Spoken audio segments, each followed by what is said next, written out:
Siapa yang menciptakan Ka'bah? Benarkah yang menciptakan itu Nabi Ibrahim? Siapa sih Nabi Ibrahim? Dalam agama Islam, Nabi Ibrahim itu adalah nabi yang sangat-sangat populer ya. Nah, yang jadi pertanyaan, apakah Nabi Ibrahim ini sama dengan Nabi Abraham dalam agama Kristen? Jadi dari kecil saya sering mempertanyakan ini guys. Apakah Nabi Ibrahim itu sama dengan Nabi Abraham? Teman-teman saya Muslim ya, kalau saya tanya ya, apakah Nabi Ibrahim itu sama dengan Nabi Abraham? Banyak yang mengatakan enggak. Teman-teman Kristen juga ya, kalau saya tanya teman-teman saya Kristen, apakah Nabi Abraham itu sama dengan Nabi Ibrahim? Enggak. Nah, yang jadi pertanyaan, mana nih yang benar? Apakah Nabi Ibrahim itu sama dengan Nabi Abraham? Kemudian, untuk apa Ka'bah itu diciptakan? Apakah Nabi Ibrahim sebenarnya menciptakan Ka'bah menurut catatan sejarah ya? Bukan menurut keyakinan umat tertentu, tapi menurut catatan sejarah. Kemudian, kenapa harus dibangun Ka'bah? Apa tujuannya? Selain itu, sebelum Islam terbentuk, sebelum Islam lahir, apakah Ka'bah itu sudah ada? Kenapa Ka'bah itu harus ada? Apa tujuannya? Apakah tujuannya supaya mendatangkan yang namanya pundi-pundi gitu ya? Saya cuma bertanya ya, apakah ada maksud lain gitu? Kenapa kalau misalnya kita umroh gitu ya, kalau kita naik haji itu, negara harus ngasih bantuan gitu, semacam subsidi gitu. Kenapa? Jadi saya sebagai warga Indonesia berhak dong ya ngomong ya kan, speak up. Karena saya bayar pajak. Jadi pajak kita itu ternyata disubsidi untuk naik haji. Jadi nggak jadi masalah kalau kita tanya ya kan, apa salahnya ya kan, namanya juga bertanya ya kan. Kalau agama itu adalah kebenaran, kenapa kita harus takut ya kan? Kalau agama itu suatu yang sangat benar gitu ya, sudah final, maka kenapa kita harus takut gitu ya? Ya cukup jawab aja gitu, ya atau tidak gitu. Nah, yang jadi pertanyaannya, siapa yang menciptakan Ka'bah menurut catatan sejarah, menurut sudut pandang akademis? Jadi di video ini saya bahas masalah ini dari sudut pandang akademis ya. Jadi gini guys ya, mungkin kalau ada yang bertanya siapa yang menciptakan Ka'bah itu dari sudut pandang agama Islam itu ya Nabi Ibrahim gitu ya. Tapi saya tuh pengen jawaban yang lebih gitu ya, yang lebih masuk akal, lebih rasional dan lebih netral. Ya, untuk menjawab pertanyaan ini saya akan dibantu oleh Mbak AI. Jadi bagi yang penasaran, langsung saja kita tanya sama Mbak AI. Jangan di skip ya guys, ini sangat menarik sekali guys. Gua pengen lu ngambil dari sudut pandang catatan sejarah ya, kemudian data ilmiah ya, gitu, fakta ya, bukan cuma omong-omong doang. Siapa yang menciptakan Ka'bah? Kemudian, apakah Nabi Ibrahim sama dengan Nabi Abraham? Apakah itu orang yang sama atau tidak? Kenapa ada istilah Ibrahim dan Abraham? Apakah ini orang yang sama atau tidak? Kemudian untuk apa diciptakan Ka'bah? Apa alasannya? Jelaskan secara ilmiah ya. Halo santai ya, kita bahas pakai kacamata sejarah dan kajian akademik, bukan sudut pandang iman. Oke. Siapa yang menciptakan Ka'bah menurut sejarah? Secara ilmiah dan historis, nggak ada bukti arkeologis yang bisa memastikan siapa yang pertama kali membangun Ka'bah, yang bisa dijelaskan secara objektif. 1. Ka'bah sudah ada sebelum Islam. Sumber sejarah non-Islam menunjukkan bahwa Ka'bah sudah menjadi tempat suci jauh sebelum abad ke-7, sebelum Nabi Muhammad. 2. Fungsi awalnya sebagai tempat suci politeistik Arab. Catatan sejarah, misalnya dari penulis Yunani dan Romawi, menyebut Mekah sebagai pusat ziarah. Ka'bah saat itu berisi banyak berhala dari berbagai kabilah Arab. 3. Tidak ada data arkeologi yang konklusif. Karena situs ini terus digunakan dan direnovasi selama ribuan tahun, hampir mustahil melakukan ekskavasi ilmiah seperti pada situs kuno lain. Jadi ilmuwan tidak punya lapisan bukti fisik yang lengkap. Kesimpulan akademik, Ka'bah adalah struktur keagamaan kuno Arabia Barat, asal-usul pastinya tidak dapat diverifikasi secara arkeologis. Apakah Nabi Ibrahim Abraham? Dalam kajian sejarah dan studi agama komparatif, ya, Abraham dan Ibrahim secara umum dipahami sebagai figur yang sama, tetapi dalam tradisi berbeda. Penjelasan ilmiahnya, 1. Perbedaan bahasa. Abraham bentuk Ibrani, Yunani, Latin. Ibrahim bentuk Arab, Al-Quran. Pergeseran bunyi nama lintas bahasa itu normal dalam linguistik historis. 2. Tradisi teks yang berbeda. Dalam Bible, Abraham hiwabla leluhur bangsa Israel. Dalam Quran, Ibrahim menabi tauhid dan leluhur Arab melalui Ismail. 3. Status historis figur tersebut. Dari sudut pandang akademik modern, Ibrahim dianggap figur tradisional religius, bukan tokoh yang keberadaannya bisa dibuktikan arkeologis seperti raja atau kaisar. Konsensus ilmiah, figur yang sama dalam evolusi tradisi Semitik, tapi detail kisahnya berkembang berbeda di tiap agama. Untuk apa Ka'bah dibuat? Versi akademik. Kalau jawab ilmiah antropologi agama, bukan teologis. 1. Pusat ritual dan ziarah. Hampir semua peradaban kuno punya bangunan suci pusat. Contoh, Ziggurat Mesopotamia, kuil Yunani Dala. 2. Simbol persatuan sosial. Di Arabia pra-Islam, Ka'bah berperan sebagai titik netral antar suku, lokasi ritual bersama, pusat ekonomi dan perdagangan musiman. 3. Fenomena umum budaya manusia. Secara antropologis, manusia cenderung menciptakan tempat sakral, arah ritual, objek simbolik pemersatu. Buktinya secara ilmiah. Ka'bah kemungkinan besar berkembang sebagai institusi religius dan sosial, bukan sekadar bangunan fisik. Insan ringkasan objektif. Ilmu sejarah tidak bisa memastikan siapa pembangun pertama Ka'bah. Ka'bah jelas sudah eksis sebelum Islam. Ibrahim dan Abraham secara akademik ialah figur tradisional yang sama lintas agama.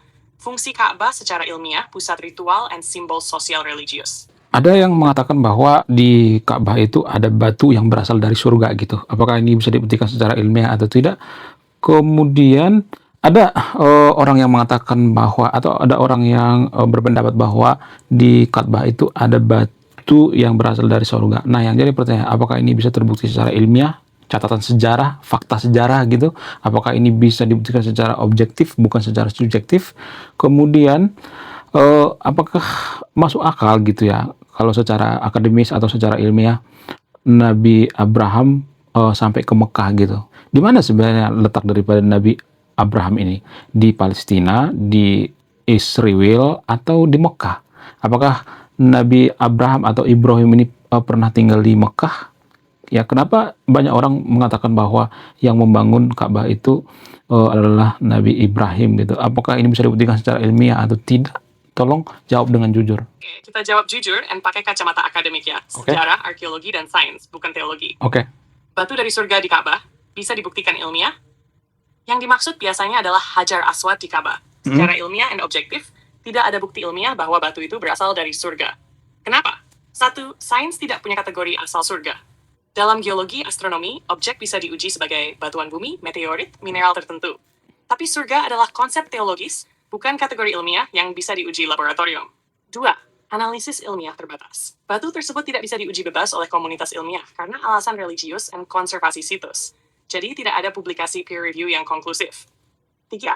Hipotesis populer. Meteorit. Ada dugaan spekulatif bahwa itu mungkin meteorit, tapi belum pernah dibuktikan secara resmi, tidak ada data komposisi kimia yang tervalidasi publik. Kesimpulan akademik.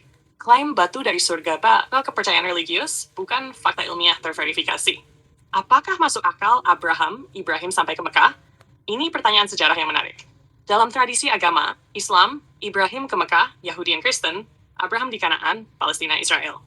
Dalam kajian sejarah modern, tidak ada bukti arkeologis atau dokumen sejarah independen bahwa Abraham pernah ke Mekah. Kenapa? 1. Masalah kronologi Abraham secara tradisional ditempatkan sekitar awal milenium kedua SM, mesema 2000 to Saido 1800 SM. Tapi, Mekah hampir tidak muncul dalam catatan sejarah besar kuno. Mesir, Asyur, Babilonia, Yunani, tidak ada teks kuno yang menghubungkan Abraham dengan Arabia Barat. 2. Minim bukti non-religius. Semua informasi perjalanan Abraham Ibrahim berasal dari teks agama, Bible, Quran. Tidak ada catatan administratif, prasasti, artefak, data. Jarak geografis sangat jauh. Dari Levant ke Hijaz, perjalanan ribuan kilometer padang pasir. Secara fisik mungkin? Ya. Secara historis terbukti? Tidak. Konsensus akademik, perjalanan Abraham ke Mekah tidak bisa diverifikasi secara sejarah ilmiah. Wow. Sebenarnya Abraham Ibrahim dari mana? Dalam studi sejarah dan arkeologi Timur Tengah, Abraham secara tradisional dikaitkan dengan Ur, Mesopotamia, asal awal menurut Bible, Haran, Turki Selatan modern, Kanaan, Palestina, Israel, wilayah utama, kisah. Wilayah-wilayah ini punya konteks arkeologis dan sejarah yang jelas dalam peradaban kuno. Sedangkan, Mekah tidak muncul dalam narasi sejarah Timur Tengah kuno yang sezaman dengan Abraham. Kenapa banyak yang bilang Ibrahim membangun Ka'bah? Jawaban objektif, itu berasal dari tradisi Islam, bukan temuan arkeologi. Dalam teks Islam, Ibrahim dan Ismail membangun Ka'bah. Ka'bah dianggap monoteistik sejak awal. Dalam sejarah akademik, tidak ada bukti material yang mengaitkan bangunan Ka'bah dengan figur historis Abraham. Kenapa sulit dibuktikan? 1. Situs terus direnovasi, lapisan sejarah hilang. 2. Tidak ada artefak penanggalan awal yang bisa diuji. 3. Tidak ada catatan sezaman di luar tradisi agama. Kesimpulan ilmiah. Pernyataan Ibrahim membangun Ka'bah, klaim teologis, bukan fakta sejarah terverifikasi. Jawaban paling jujur secara akademik, klaim batu dari surga tidak bisa dibuktikan ilmiah. Abraham ke Mekah tidak ada bukti sejarah independen. Abraham historis lebih dikaitkan dengan Levant dan Mesopotamia. Ibrahim membangun Ka'bah, kepercayaan agama, bukan bukti arkeologi. Ini bukan soal benar salah iman, tapi beda wilayah. Iman, teologi, ranah keyakinan. Sejarah sains, ranah bukti material dan dokumen. Kalau lo mau, ini bisa kita lanjut ke topik yang lebih mind-blowing. Kenapa Mekah jarang muncul di sumber kuno? Bagaimana mitos dan sejarah bercampur dalam peradaban? Cara ilmuwan menilai tokoh religius kuno. Gas aja. Oke, Yesus kan punya mujizat tuh ya, seperti jalan di atas air, ya, kemudian menghidupkan orang mati, dan lain sebagainya. Apakah itu bisa dibuktikan secara ilmiah atau tidak? Tolong jawab objektif mungkin ya. Ini dari sudut pandang akademis gitu, ya, bukan dari sudut pandang agama. Apakah dia bisa dibuktikan secara ilmiah berjalan di atas air gitu ya, menghidupkan orang mati gitu ya? Tolong jawab secara ilmiah. Oke, kita jawab dingin dan akademis ya. Pakai standar sejarah modern dan sains, bukan iman. Yep. Apakah mujizat Yesus bisa dibuktikan secara ilmiah? Tokoh yang lo maksud adalah Yesus dalam tradisi Kristen. Dari sudut pandang ilmiah dan akademik modern, tidak. Mujizat seperti berjalan di atas air atau menghidupkan orang mati tidak bisa dibuktikan secara ilmiah. Alasannya jelas dalam metodologi sains. Kenapa sains tidak bisa membuktikan mujizat? Sains bekerja dengan prinsip dasar. Dapat diuji, dapat diulang, repeatable, dapat diamati secara independen mengikuti hukum alam yang konsisten. Masalahnya, mujizatlah peristiwa unik, tidak berulang, tidak bisa direplikasi di laboratorium, tidak ada data empiris langsung. Contoh, berjalan di atas air. Dalam fisika, massa tubuh manusia gaya apung air. Secara hukum mekanika fluida, manusia normal pasti tenggelam. Agar bisa terjadi, perlu kondisi ekstrem seperti permukaan padat tersembunyi fenomena fisik tertentu. Misalnya es, tapi tidak relevan di Galilea. Tidak ada bukti fisik bahwa peristiwa itu terjadi sebagai fenomena alam biasa. Bagaimana sejarah akademik melihat kisah mujizat? Sejarah modern beda dengan kepercayaan. Sejarawan hanya menerima klaim jika ada banyak sumber independen bukti material, arkeologis, kesaksian sezaman yang terverifikasi. Untuk mujizat Yesus, sumber utama kuat teks keagamaan. Tidak ada catatan Romawi resmi yang mendokumentasikan mujizat. Tidak ada bukti fisik. Secara historiografi, kisah mujizat dikategorikan sebagai klaim teologis dalam tradisi religius, bukan fakta sejarah empiris. Apakah ilmuwan menolak kemungkinan mujizat? Ini penting dan sering disalahpahami.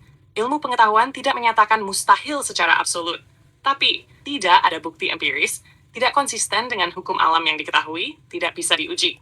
Dalam bahasa akademik, open quote, klaim luar biasa memerlukan bukti luar biasa, extraordinary claims require extraordinary evidence, close quote. Untuk mujizat kuno, bukti seperti itu tidak tersedia. Apakah Yesus sebagai tokoh sejarah itu nyata? Ini beda pertanyaan. Mayoritas sejarawan modern setuju bahwa Yesus kemungkinan besar figur historis nyata, seorang pengkhotbah Yahudi abad pertama, didukung oleh sumber non-Kristen seperti Tacitus, Josephus. Tapi, sumber-sumber ini tidak mengonfirmasi mujizat, hanya keberadaan dan eksekusi Yesus. Kesimpulan paling objektif secara ilmiah, sains tidak bisa memverifikasi mujizat. Sejarah akademik tidak punya bukti empiris mujizat. Kisah mujizat, ranah iman dan teologi. Yesus historis umumnya diterima sebagai figur nyata. Ini bukan soal percaya atau tidak, tapi beda domain. Iman, makna, dan keyakinan. Ilmu, bukti terukur, dan dapat diuji. Kalau lo mau, ini bisa lanjut ke diskusi yang lebih seru. Kenapa semua agama punya kisah mujizat? Cara psikologi dan antropologi menjelaskan fenomena religius. Bedanya kebenaran historis versus kebenaran iman. Guess aja. Oke guys ya, jadi nggak ada mens rea di sini ya, nggak ada memunculkan agama tertentu di sini, nggak ada niat jahat ya. Saya cuma penasaran gitu, bertanya dan bertanya. Jadi kalau mau marah jangan marah ke saya, marah sama Mbak AI. Saya bicara secara akademis ya, bukan secara agama di sini ya.